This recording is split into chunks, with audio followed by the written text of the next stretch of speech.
Welcome to the SBR NHL Ice Guys for Thursday, March the 1st. That's right, a new month starts today, and we'll be ready to break it down as always with Dana Lane joining me right now. We're going to have Andrew and Alex expected to be with us momentarily, but for now, just Dana and I to begin the show on this Thursday, March the 1st. Not as many games, actually, believe it or not, as we normally see on one of our show days, but still a slate that's got a few big time matchups. We're going to start with a big time matchup in the Eastern Conference. This is a really good game, one I'm looking forward to seeing. We've got Pittsburgh, Boston, 1-2 on the rotation.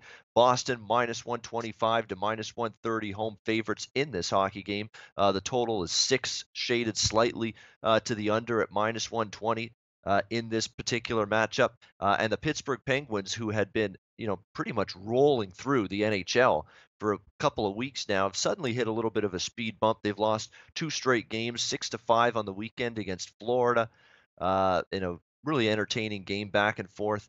That was Tristan Jarry in net that night. He got pulled. Matt Murray came in and finished that game. Then Matt Murray gets hit in the head with a puck in practice. I believe it happened on Monday, and as a result, he suffered a concussion. Is now on the injured list. He's currently, not. There's no really definitive timetable as at the moment in terms of when Matt Murray's going to be back and ready to go again for this Pittsburgh team. So they ended up going with Casey DeSmith in that last game against New Jersey.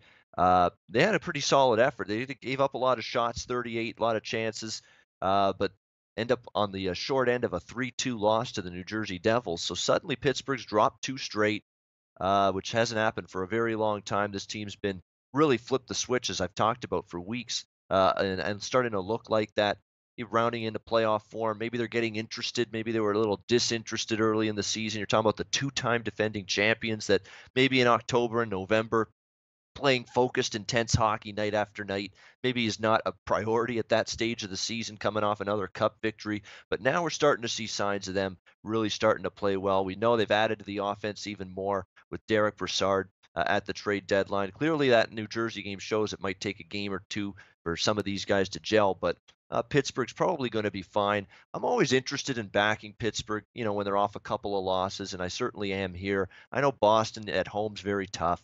Boston's had a little chink in the armor this week, though. They've lost 4-3 at Toronto, 4-1 loss to Buffalo, a squeak by Carolina in a sloppy game, 4-3 the other night at home.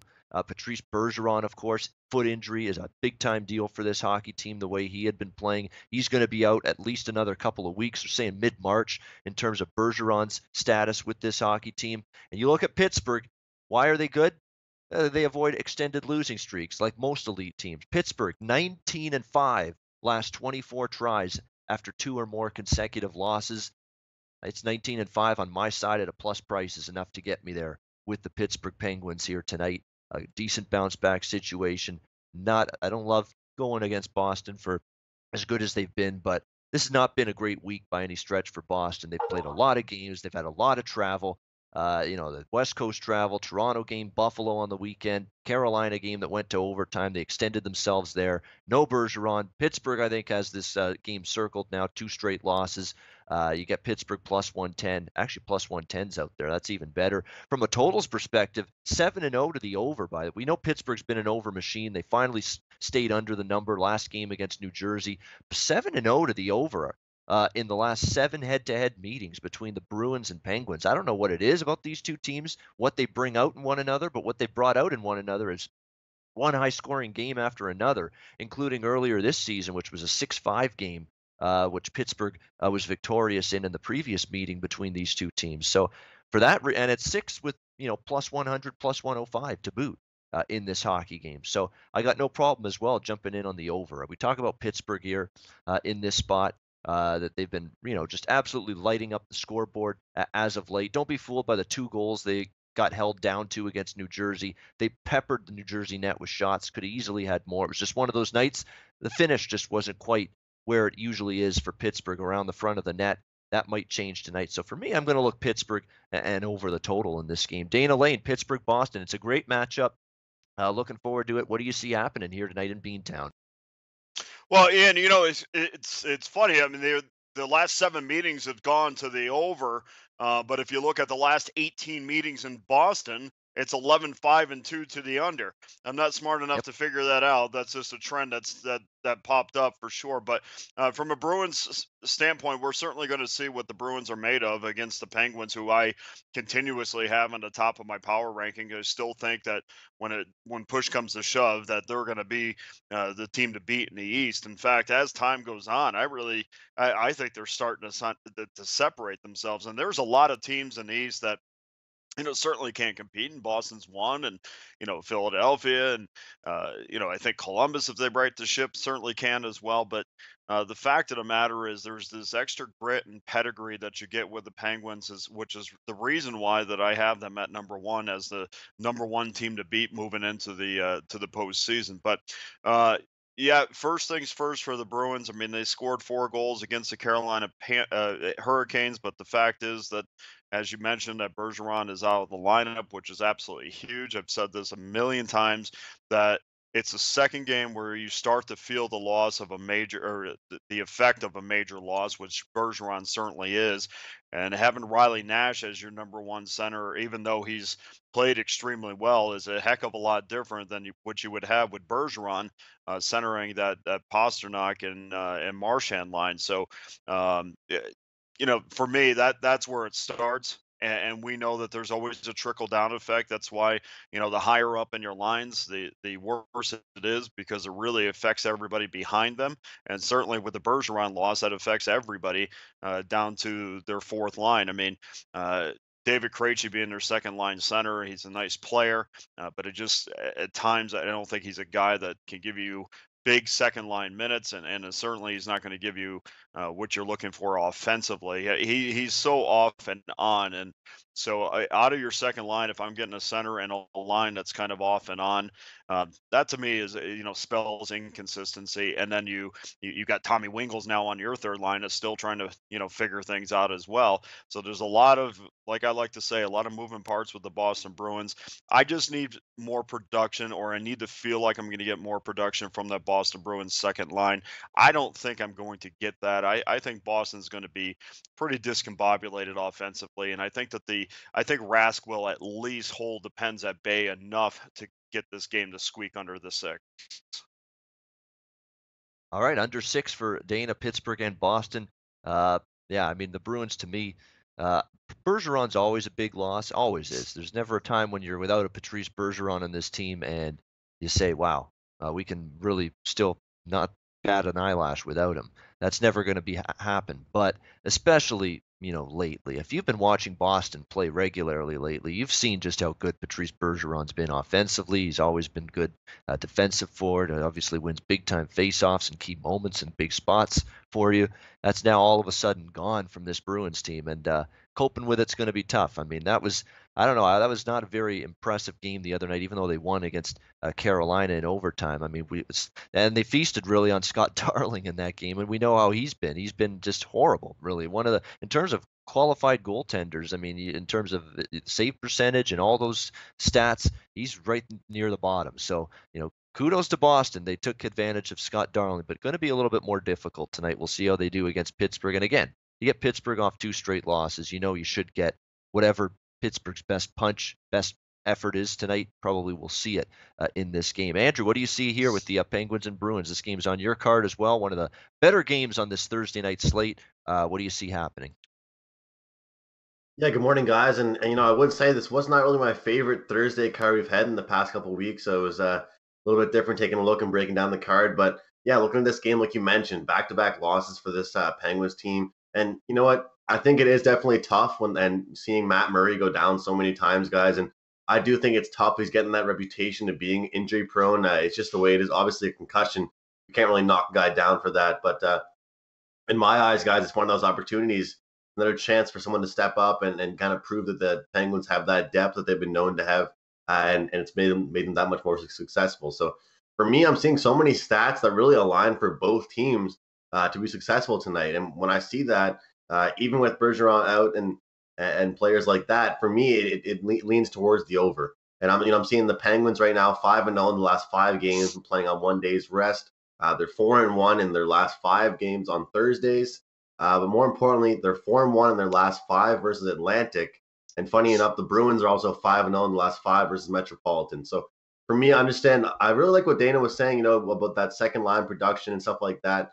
But I honestly, you look at Rick Nash being that late addition here at the trade deadline for the Bruins, and David Krejci together. Something's gonna click. I think something's gonna come together, and I think that closer to playoff time and the more this develops, I think that honestly, it may not even be a bad thing having Bergeron out right now. Obviously, it's not a good thing, but it might be just a little extra time for Rick Nash to kind of find his way into the lineup, make a little name for himself, and kind of make himself known there. Because as we know, obviously Bergeron's so talented and he's a good setup man as well. But let's not forget that Rick Nash is now on this team, and he could probably do some things as well. So looking at these two teams, though, average on the season, Boston 3.23 goals per game, and Pittsburgh 3.25. So neither of these teams are really shy of putting that puck in the back of the net, and I think that they're both comfortable in these track meet style games.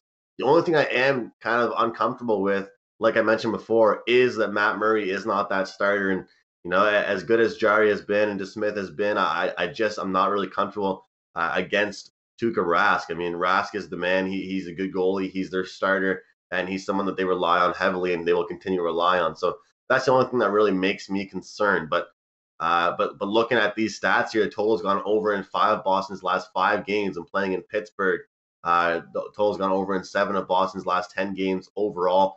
These teams have been scoring flat out. They've been scoring, and I think that the more and more you keep progressing throughout these patterns in this season, and the way you develop with these different line combinations, guys, I think that it's key that these different guys do get used to playing with each other, and I think that's the biggest key for this. And when I see that 6 guys, I think really the worst thing we're going to get out of that is a push, because as much as I want to think that they could play a tight game, I just think there's too much depth on each team right now.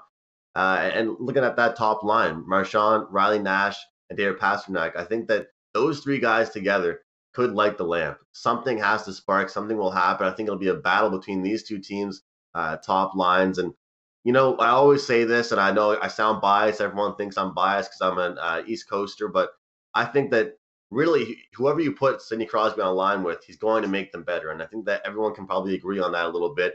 And you're always noticing that top line getting a little bit shuffled around. So you look at that top line right now, you got Gensel, Crosby, and Brian Rust.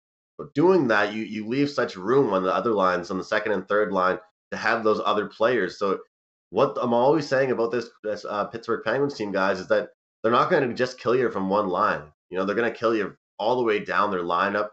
Second line, they've got Carl Hagelin and Malkin and Patrick Hornquist. And then, of course, their trade line addition down there on the third line center, Derek Brassard, along Connor Sherry and Phil Kessel. So, I mean, that's some talent, guys. I mean, that's 3 lines of straight up talent that I think can put the puck at the back of the net tonight and make this a pretty entertaining game. And this definitely is one of the games of the night. I think it should be exciting. I just can't picture this game being a low scoring game. So I'll make it official with the over in 6. All right, over 6 for Andrew in this game. Yeah, what's good for the Bruins is that in the 4-3 win, now Scott Darling aided. I point that out, but still they got, Rick Nash got on the scoreboard, scored a goal. First goal was a Bruin. Riley Nash, it was a Nash party in the first period of that game, because Riley Nash scores a goal and an assist. Jake DeBrusk with 2 assists, son of Louis DeBrusk, who's actually a television analyst for Sportsnet here in Canada. So one of these situations where they got other guys really to step up, produce offensively, put some points on the board. That's a good sign. You're wondering what the Boston Bruins are going to be like a little bit in terms of that end of the ice, minus a Bergeron, and at least they showed you something positive in that regard against Carolina. Again, we're expecting Jari or DeSmith to be in net for Pittsburgh. I totally understand that. This is not a night where you should expect Matt Murray in between the pipes. He's going to be out, I think, for still a little bit while longer with that concussion. So, but nevertheless, DeSmith's a capable enough goal. Faced 38 shots the other night, and only allowed 3 goals. Did a pretty good job. In fact, Casey DeSmith's numbers, if it's indeed him again, they're pretty good. So I got no qualms about back in Pittsburgh if he's in there. He's got a 2.3 goals, 5 goals against, 925 save percentage. That's good numbers for DeSmith. So I've got no qualms, even though you would think on paper Rask and over DeSmith's a big edge, but you also got the Pittsburgh offense to deal with, and they're a beast to deal with. So I'm going to still go Pittsburgh and the over. Dana's looking under 6. Andrew looking over 6. So everybody involved in Pittsburgh, Boston. Well, I shouldn't say everybody. We don't know where Alex is for this game yet. We don't know where Alex is, period, right now. But Alex for this game, we don't know yet right now what he's looking at. We've got Carolina, Philadelphia, 3-4 on the rotation. Philadelphia minus 140 to minus 145. Home favorites in this game. The total 5.5 shaded to the under. I'm not in the business of fading Philadelphia right now. They're on a roll, win after win. Wasn't pretty by any stretch the last time out against Montreal. Not at all. I mean, but they did enough to get the win. They pulled it out in a shootout. To be honest, Charlie Lindgren played well in that hockey game for the Montreal Canadiens. So I'll give that guy credit. Maybe it's been one of the best games of his life. Probably won't see a better game in his life than that one, but he played great. So we give him credit for that. But Philly still played a good enough game, found a way to win. Now they return home against this Carolina Hurricanes team that, again, we've talked about this ad nauseum. This team is losing right now, but they're not as bad as the recent struggles suggest. They're putting up shots. They're actually keeping the shots on goal at a reasonable level against for the opposing team, but they just can't get a save at any point right now.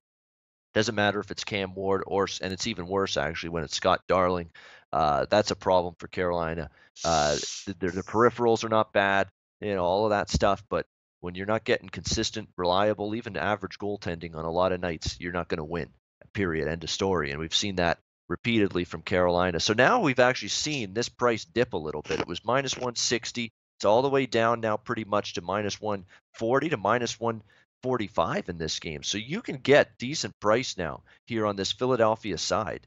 And that's exactly where I'm going to step in and go. I mean, I've been how many times in a row now have I taken Philadelphia on this show? I had Saturday.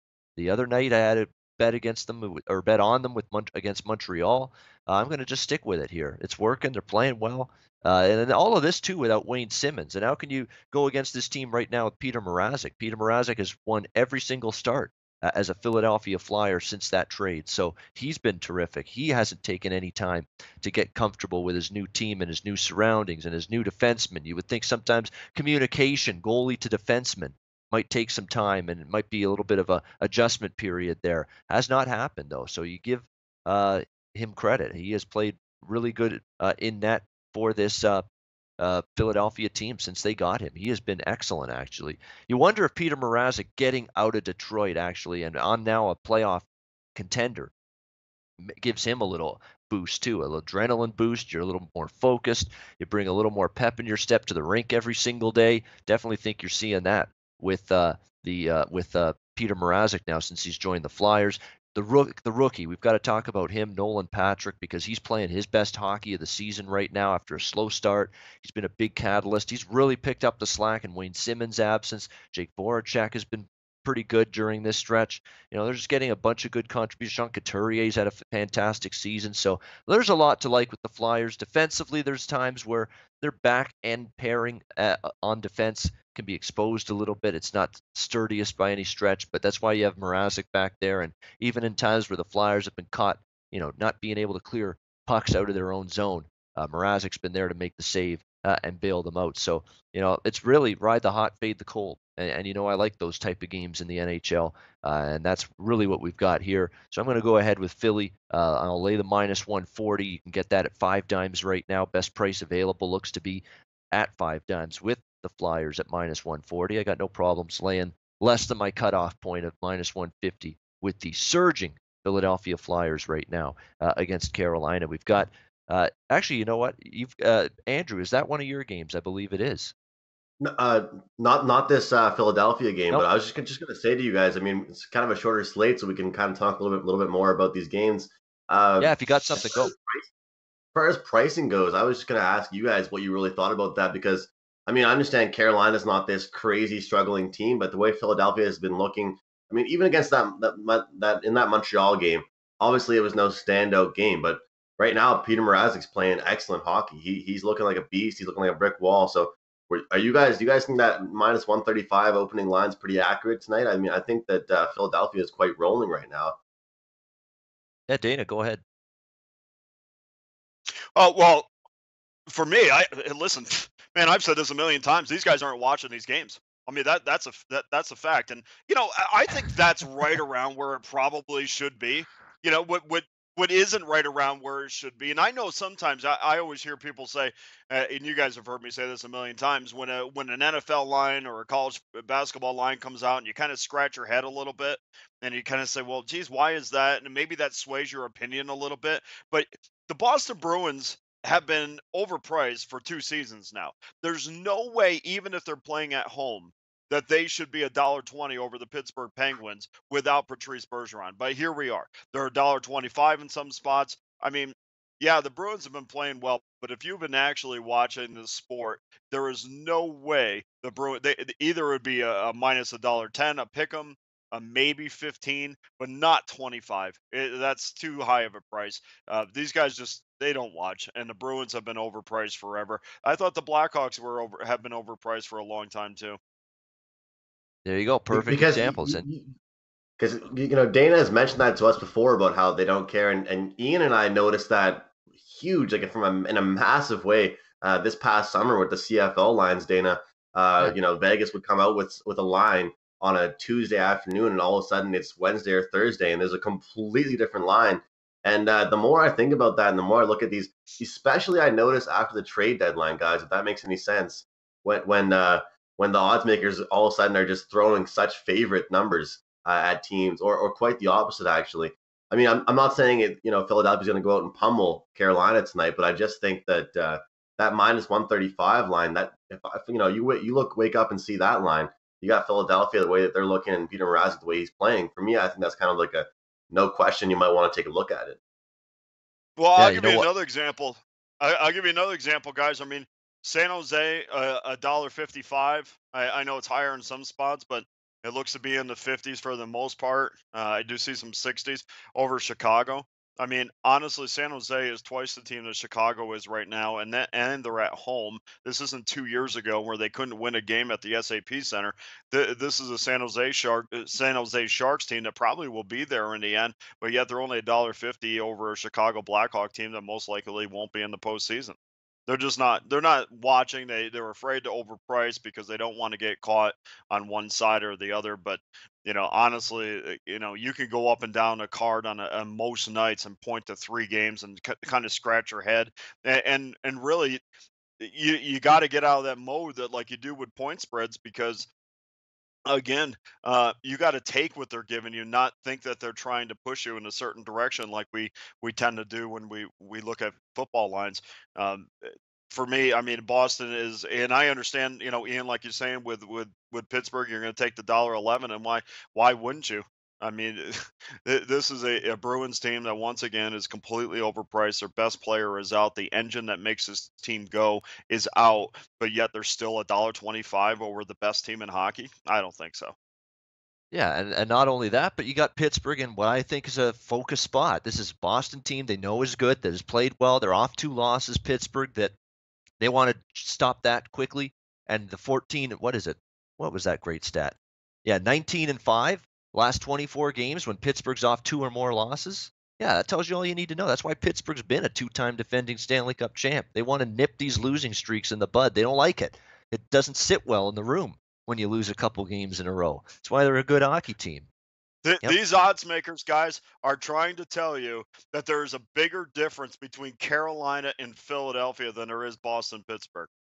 There's not. There's a much bigger difference between Carolina and Philadelphia right now than there is in Boston and Pittsburgh. So they're waiting this home ice advantage for Philadelphia way more than they're giving weight to the Boston Bruins. And the Bruins are a better team than Philadelphia, and Pittsburgh's a better team than Carolina. But yet that margin that they're giving, Philadelphia and Carolina is so much greater than Pittsburgh and Boston. I mean, honestly, to me, guys, I mean, this should be a $1.10, $1.15 game. Boston is completely overpriced, and Carolina and Philadelphia is probably underpriced a little bit. And you're right about that Chicago game, especially. You look at that Chicago game, like you said, Dana. That's actually baffling. Like, and the way that you brought that up is so very true, because they think the Chicago team is the team they've been the past few years. But for some reason, they're not looking at this team that's barely going to, not even going to make the playoffs, the postseason. And this San Jose team, picking up acquisitions at the trade deadline and looking pretty promising and having a good past couple games. And all of a sudden, they're paying that against this Blackhawks team. It's interesting to see for sure. And it goes to show that it's all about teams, matchups, and where the price is. You could talk about a Boston team at -130 being overpriced, and you can also talk about a San Jose team against Chicago at -160 being underpriced. But because it's based on matchups, it's based on teams, it's based on the prices relative to those matchups, and that's the point we're making. -130 in some cases is overvalued, and -160 in some cases is undervalued. It's just based on what you're looking at, teams, matchups, and the price. Well, one more thing on this, guys, too. A lot of it has to do with who your players are. I mean, if you have a heavy East Coast clientele, you're certainly and I mean, you get a lot of Boston bettors or you get a lot of Chicago bettors. Of course, they're not going to give you a big plus price with the Chicago Blackhawks because they know the majority of their bettors are are going to bet on the Blackhawks. So they're not going to put themselves in a big spot where they have liability. So that's the other key component as to why some teams are bigger favorites over the other. When to us they're clearly a much better team than maybe another matchup where the two teams are a little bit more evenly matched, but they have the higher money line. Yeah, I mean, exactly. That's a really, really good point. And Andrew made a point too about, and Dana too, about, they're asleep at the wheel when it comes to the NHL, the odds makers a lot, because basketball takes the lion's share of focus, especially at conference tournament time like it is. You got a million conference tournaments in college basketball. They're trying to fire out lines every day for these conference tournaments, and they got to do them on the fly because you got these quick turnarounds the very next day, one day after another with conference tournaments. Yeah, you don't have to tell me they're asleep on the NHL or, as Andrew mentioned, the CFL. I mean, I just went through a CFL season where I saw a Montreal Alouettes team being priced like a competitive team week after week after week after week when they were getting their ass handed to them week after week after week, and you're able to basically capitalize that way. So again, that's just a perfect example. Just don't have time to pay attention to these sports, NHL, CFL, these periphery sports. That's why there's advantages. That's why there's opportunities with them on a daily basis. You got New Jersey, Florida. Next game on the card is 5-6 on the rotation. Florida -135 to -140 home favorite. Total 6 shaded to the over, -120 or so in this game. Florida, all of a sudden a couple of nice wins in a row. Pittsburgh and Toronto, two very quality Eastern Conference teams. Florida getting the win in both of those games, an overtime win against Toronto, and then they win 6-5 against Pittsburgh on Saturday. Roberto Luongo was playing good hockey, actually. I know the Pittsburgh game he gave up a few goals, but Pittsburgh's got that lethal offense. We talked about it. No shame in that. But he's playing really well. This Florida team actually has put some things together, so I'm a little hesitant to go against them. I'm not in the business, though, of laying -135 or 40 with Florida in particular. Some teams, like a Philly just now, I will. Playing great, surging right now, playoff-bound team likely, battling for first in the division. Florida's one of those teams I still have a little bit of a pause when I see them, laying this kind of price. Not quite as gung-ho about backing them in this price range. New Jersey coming off a 3-2 win against the Pittsburgh Penguins in their last game. Keith Kincaid, got to give him credit. That was one of his better games as a Devil this season, starting in between the pipes. Of course, he's had to go nightly pretty much in net with Corey Schneider injured for a long period of time. However, Corey Schneider might be making a return tonight for the New Jersey Devils. He's been recalled from the AHL. He's with the team in Florida ahead of this game tonight. They're saying it's just a question of will he be activated after the morning skate for this game. He might sit out. He might return instead tomorrow night. It's a back-to-back. They're against Carolina Friday night. Nevertheless, there's a potential for Corey Schneider to make his return in net for the Devils tonight. If not, it'll be Keith Kincaid again. And again, Kincaid off one of his best games the other night in beating Pittsburgh. So, to me, not a game I'm going to be involved in. I mean, not going to go against Florida. They're playing well. Playing some better hockey. They've been pretty good at home as well this year, but not going to lay that price. Totals wise, 6 with shaded to the over. Not something I'm going to get involved with from an over standpoint. If you can actually trust Kincaid to play well, and Luongo plays like he has, for the most part, since he's returned over the last 10 days or so, you could get an under out of this game actually at 6, depending if you get the goaltending we saw from each of these guys in their last start, Kincaid and Luongo. Of course, leave the door open for Schneider to return. That's still a possibility as well. But we'll probably actually go under for a lean in this game, if anything. But from a side perspective, yeah, it's priced pretty good for Florida. I don't see a ton of value to step in with a play on them in that game. We've got another good one coming up here in this game. Is this actually Andrew? This is a game of yours, actually. Devils and Panthers. You've got this listed on your card tonight. So, Andrew, what do you see happening here? Yeah, guys. Well, you know what? I'm hoping to see a Bobby Lou versus Corey Schneider matchup here tonight. I'm not 100% sure if I'm going to get it, but either way, if it's Schneider or not, I'm looking at the under in this game, and I am leaning slightly on the Florida Panthers, guys. I'm more so on the under, but the reason is I'm a big fan, guys. When I'm looking at different teams, I'm a big fan of teams being able to win in different ways against different teams and be able to match up against different styles. And for me, it means a lot about being able to bounce back and looking at different patterns. So I love looking at the last 10 games, last 15 games, last 5 games scale, seeing how they're winning their games, seeing how they're losing games, and what's really affecting them. And especially looking at the lines that they were giving. Well, look back here just real quick. February 17th, they're playing Calgary, 6-3 win. They're plus 122 underdogs. Then they're playing their next game after that, back to back, the 18th. They get pummeled 7-2 versus Winnipeg. Next game after that, Toronto, 1-0 loss. So Toronto versus Florida. I mean, you don't think that's going to go 1-0 whatsoever. I mean, nobody at all would have predicted that one to go 1-0 really. Then they have Washington, a team that's supposed to be a high-scoring team that you can always count on for a tough matchup. They're a minus 116 favorite. They beat them 3-2. Then 6-5 win versus Pittsburgh, 3-2 win versus Toronto. Point being here, guys, is their talent is there. They know how to win hockey games. They just have to find consistency. I think this Florida team is a lot better than people think it is. I think it has a lot more talent than people think it is.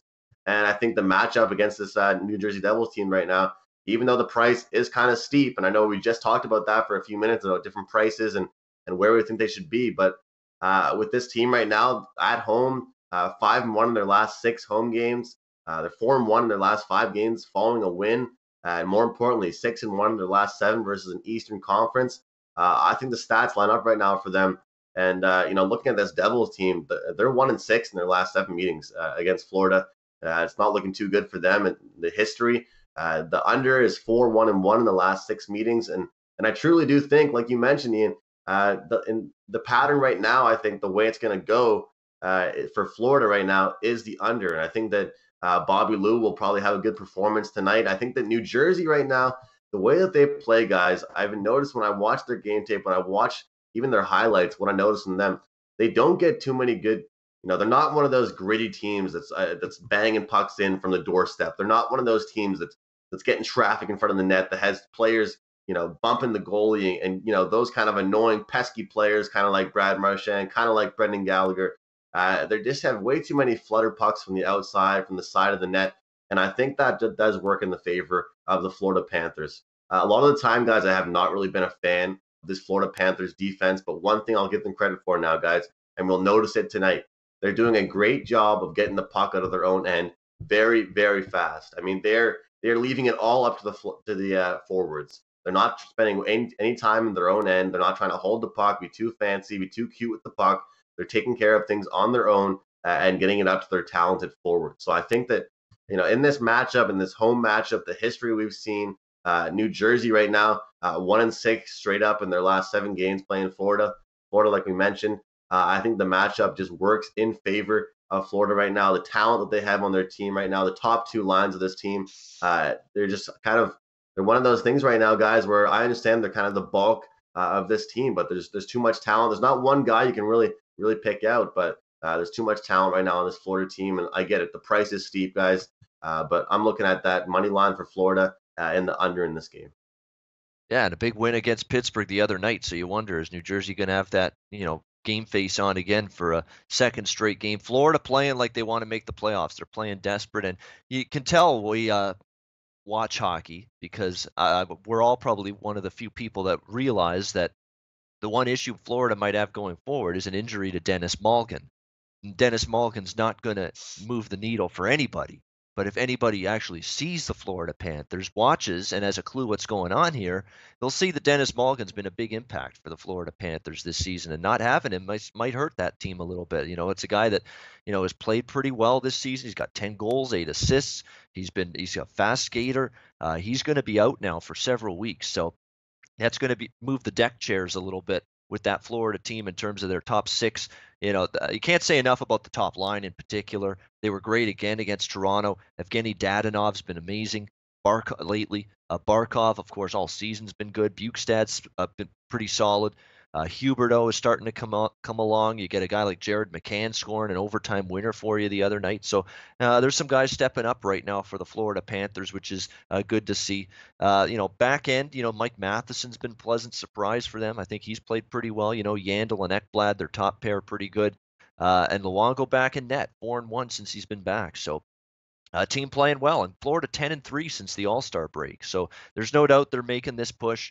We'll see if it can continue tonight, but I'm certainly leaning their way, and Andrew's actually going ahead with Florida in this game. Here's a good one coming up. Tampa Bay, Dallas, 7-8 on the rotation. No line here. We've got Tampa Bay on a back-to-back. Tampa Bay off a really dismal loss last night against the Buffalo Sabres, 2-1.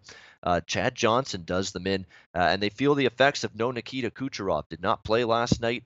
Some shuffling going on with that Tampa team in terms of their top forward group, and just not able to really find that cohesion. And again, for a team that's been able to bury pretty much the majority of their chances lately, we're not able to do that without Kucherov on the ice last night. Remember, Andre Palat's been out for a while too, so there's a couple big weapons now suddenly out for Tampa offensively. That 2-1 result, by the way, breaks up what had been a 12-game or something along those lines over or push streak with Tampa Bay totals. There has not been a single under in like 11 or 12 Tampa games in a row prior to last night. So that game snapped that, and it was a really big-time cash if you had Buffalo in that game at plus 260 as an under. Give the Sabres credit. They've been competitive lately. They've taken down Boston and Tampa this week. This could be one of those teams, Buffalo, you look for to back them in spots, because these bottom feeders that at least aren't showing signs of, waving the white flag and giving up on the season, you get big prices with them, and you just cash one or two of them at a price like that.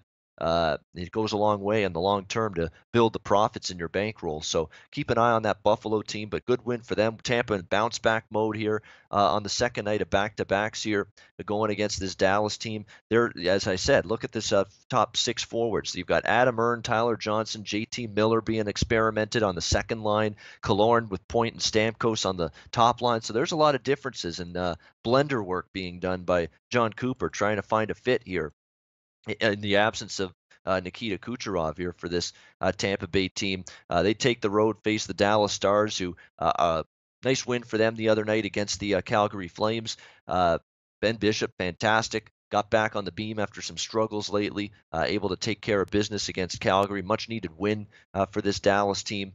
We'll see if they're able to keep it up tonight. They are 4-0 the last 4 times they've hosted Tampa Bay Lightning on the second night of back-to-backs. We'll see where this price comes out. Very interesting to see where they slot it without Kucherov in the lineup. He's likely going to be out again tonight for this game. But yeah, for me, I'm going to take a wait-and-see approach right now with the Lightning in this game. We'll see if Dallas, it's a situation where Ben Bishop against his former team has to be something you keep in mind for this spot. It usually gets the guy that's facing his former team, especially if it's a goaltender, gets you fired up, gets the juices flowing. You want to win that game. I think you're going to see that out of Ben Bishop. So this is a game I'm going to stay away from. Here's another one, like we talked about with Pittsburgh-Boston, over-trending series history. This is a big-time over-trending series history. 9 straight games between the Lightning and the Stars have gone over the total. 9 straight, including earlier this season, Tampa beat them 6-1. On home ice, so you got a little revenge situation here for the Dallas Stars. To be honest with you, I would take a shot with Dallas here. I don't like asking Tampa to lose 2 in a row. That doesn't happen often, but Ben Bishop against his old team, fired up potentially, and even without Kucherov, and even with Tampa going under last night, that's 9-0 to the over. I don't think I'll be on the over tonight in this game, but from a totals perspective, when you see something like that, 9-0 to the over, last 9 meetings, Tampa and Dallas. Hard track record to go against. So wouldn't be interested in the under, even without Kucherov here in this game tonight. And we'll see. It's kind of surprised Vasilevsky was in last night against Buffalo, considering back-to-back Dallas the better opponent. But they played him last night, so you would think he'll be back in again for this game. But again, you want to make sure you're 100% sure of that with your goalie confirmations if you're going to bet this game. Nashville, Edmonton, 9-6 on the rotation. Nashville minus 145 to minus 150. Road favorites here. The total 6 across the board. Don't really have much opinion on this game. I mean, I'm not taking Edmonton. I don't like Edmonton. We talked about it. They lost the other night to San Jose. Okay, they beat Anaheim in a shootout. They've been competitive lately, but I don't like the defensive play with this team. It's atrocious on a lot of nights. Cam Talbot has not had the season he's hoped for. Nashville's clearly the better of these two teams. Nashville's off a thrilling come-from-behind win against Winnipeg the other night. Letdown potential, maybe, but I don't know. That's a good Nashville team. If I'm betting Edmonton banking on a Nashville letdown, that's not enough of a reason for me to back the Oilers here in this hockey game. Nashville's the better team. I would not be looking at Edmonton here in this game. Not involved, but I like Nashville, not going against them. Great job by them the other night. 5-3 down in the third period against Winnipeg. That game exploded for goals left and right in the second and third period, and they roared back to beat the Jets 6-5 in that hockey game. Nashville can win the Stanley Cup, certainly can win the Western Conference. That team's loaded defensively, even offensively up front. They're a fast-skating team. It's just about Pekka Rinne. Can he get the job done back there? Lots to like with Nashville. Not so much with Edmonton. Dana Lane, you've got Nashville, Edmonton on the card. What do you see here? Well, I went to sleep last night hoping this game wasn't going to be $1.60 because it was right teetering on the edge of $1.50 last night when I went to sleep. But woke up and it's right around $1.40, so we like that number a lot more. And certainly, this is not a game that I would normally get involved in after a huge victory over the Winnipeg Jets, which Nashville had. But I am going to ride this streak, even though that number is a little high. This is a team that has won 5 straight games. In those 5 games, they've only given up 10 goals in those matchups. One of those was the 5-goal game to Winnipeg. So if you take that out, you're looking at a team that's allowed just 5 goals in their last 4 games. And if a team is playing well defensively, especially as well as Nashville is, I'm definitely going to ride them until they prove that they're not worthy of my bank account or my bankroll anymore. You do have to give, like you mentioned, Ian, you got to give them credit because coming back from a 3-1 deficit, coming back from a 5-3 deficit in a very difficult place to play shows me that Nashville has a lot of character. Do I think they're the best team in the West right now? We'll have to see about that. I still am pretty high on Vegas, and I'm still. I know it's crazy because they've been horrible. I'm still not ready to put St. Louis to bed, but as far as this game is concerned, the Predators have had no problem in historically going into Rogers Place and winning. In fact, they've won 5 straight games. There is no reason not to take Nashville in this game. Just give up a little juice, go to the window, and get the victory. There you go. It's as simple as that. I think it could be as simple as that because, I don't know if Edmonton's going to be able to slow down this team a whole lot. That sounds they're like in a little bit of a I know. It's like it's go to the window, grab window, the ticket, cash your ticket. Let's go. Yeah. I love it. Go to the window and there it is. I feel like Dana's done that before, maybe. Where's your ad deal? No, sir. Good. I don't do those things. That was smooth, Dana. I gotta say that was smooth. That was smooth. Hey, listen, guys. I write this a lot. Sometimes it's just sitting right in front of you. Okay, this just like the other night. I forgot which game it was, but these things are sitting right in front of you. Don't sit there and try to be cute because you don't want to lay $1.30. Do you care about? Would you rather get a victory or sit around worrying about laying $1.30 in the game? Go get something that's sitting right in front of you, and Nashville minus $1.40 is sitting right there for the taking. If you're hungry, you like sweets, I love it. There's a cookie sitting on the plate. What are you gonna do? No. I don't think I'm gonna get that cookie. Or are you gonna go get the cookie and eat it? What are you gonna do? Yeah, there you go. And you know what? I think, guys, that it's important for us to possibly mention this a little bit, and I don't think it'll change people's minds too much. And I've heard Ian, I've heard you talk about it. I've heard Alex talk about this a few times, but I think it's important that people be careful with who they're just throwing on parlays. I saw in the chat just a few moments ago someone talking about they lost a parlay on the Islanders last night, and everyone's making these 4-team parlays with massive favorites. I mean, you got to keep in mind something.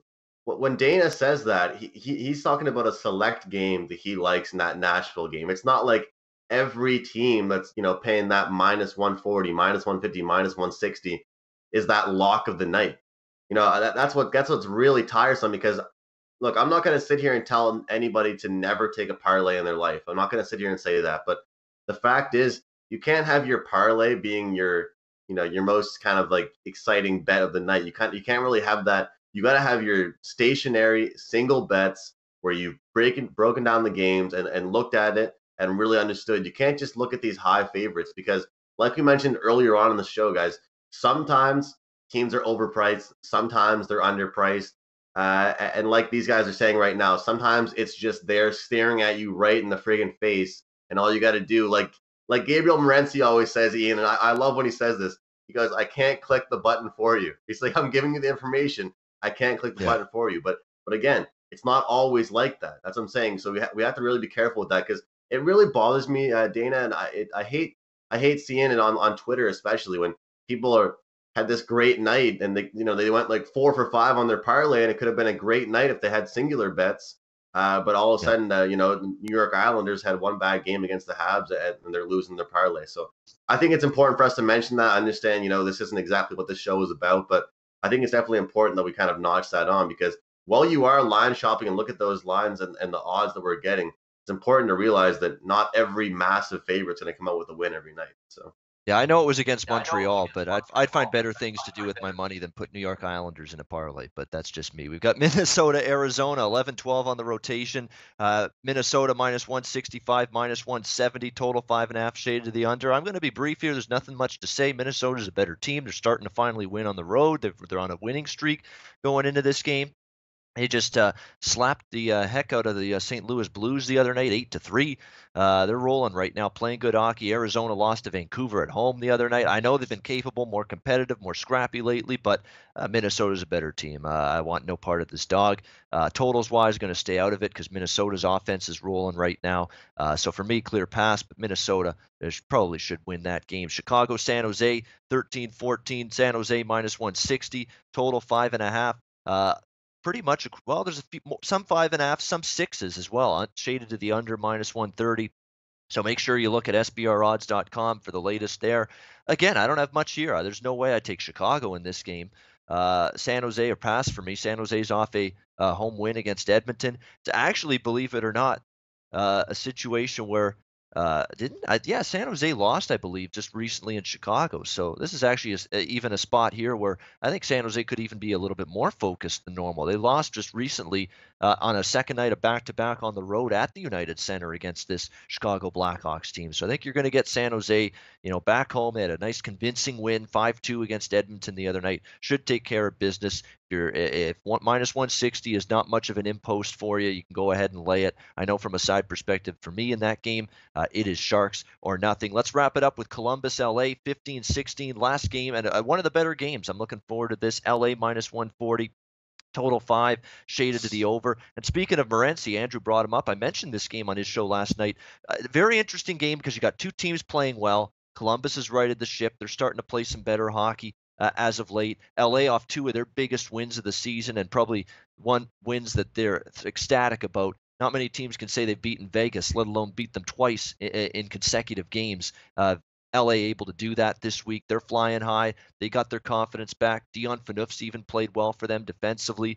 Offensively, they've got Jeff Carter back. That is so huge for them. Or a team that's crying out for goal scoring and offense. To get Jeff Carter back is an enormous boost for this team. But Columbus now, they're feeling good. They're starting a road trip. I like to back teams first game of that road trip. They might have Nick Foligno, their captain, back from for this game tonight. He might be likely to make a return. So you've got two teams feeling good.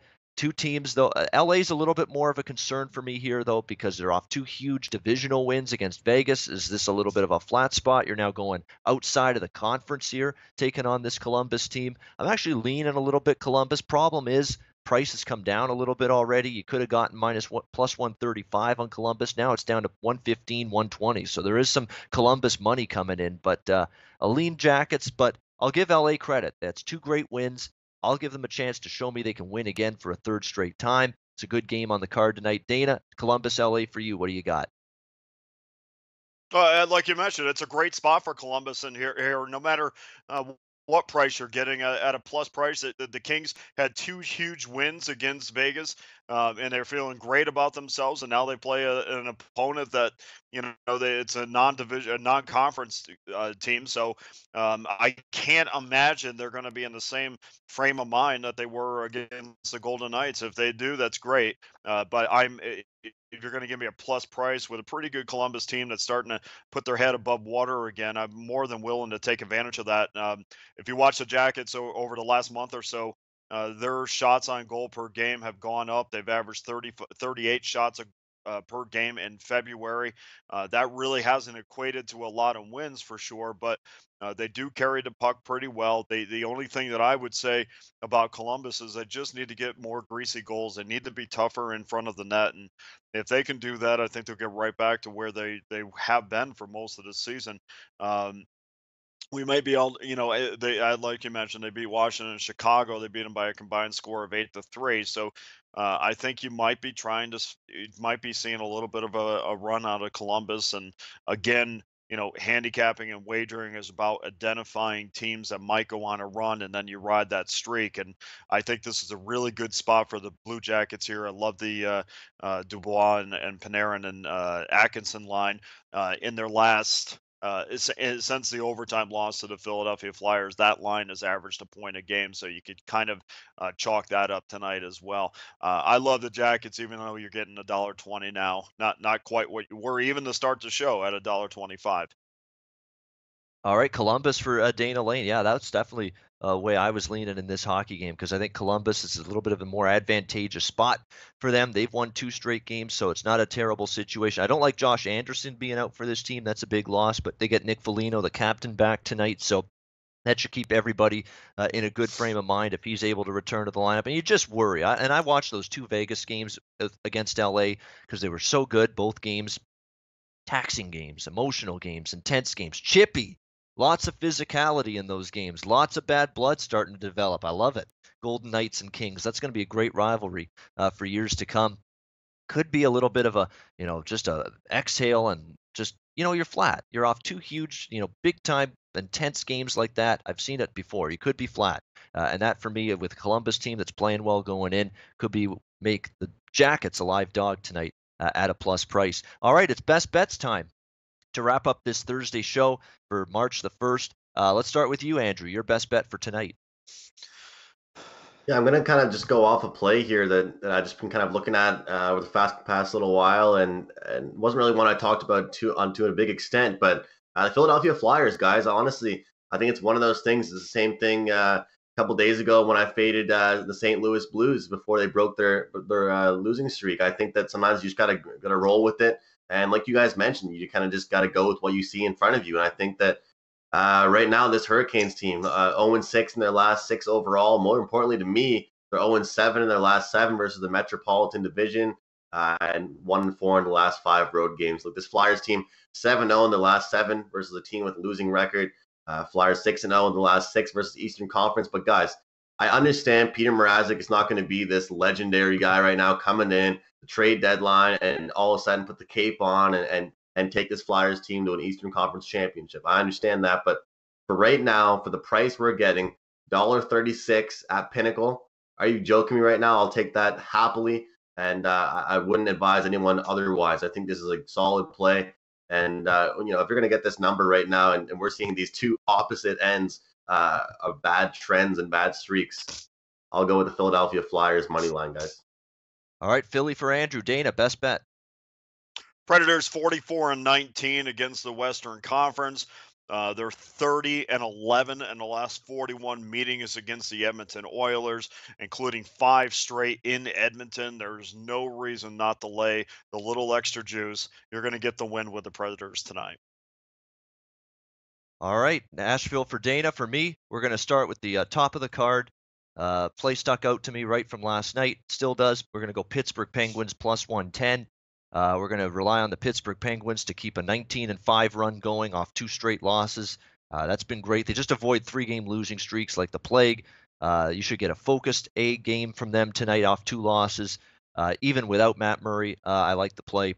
Bergeron being out for Boston, we know they've played a little, scattershot, not consistent hockey last few games, losses to Toronto and Buffalo, barely get past Carolina the last game. I think they could be up against it here against a very, very motivated and hungry Pittsburgh team looking to snap their mini skid. So Pittsburgh plus 110 for me, best bet for the Thursday card on the ice, guys. That's going to wrap it up.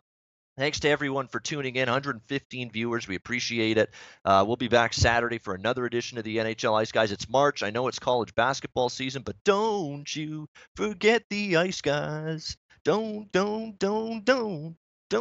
you forget the Ice Guys. It's still hockey going on in March. I know it's college basketball left and right, but there's still hockey going on. So make sure you're still tuning into our show 3 days a week throughout the month of March. For Andrew, for Dana, and Alex B. Smith. Hopefully he's back with us next show. I'm Ian Cameron for Sportsbook Review. Enjoy the Thursday card. We'll see you again on Saturday.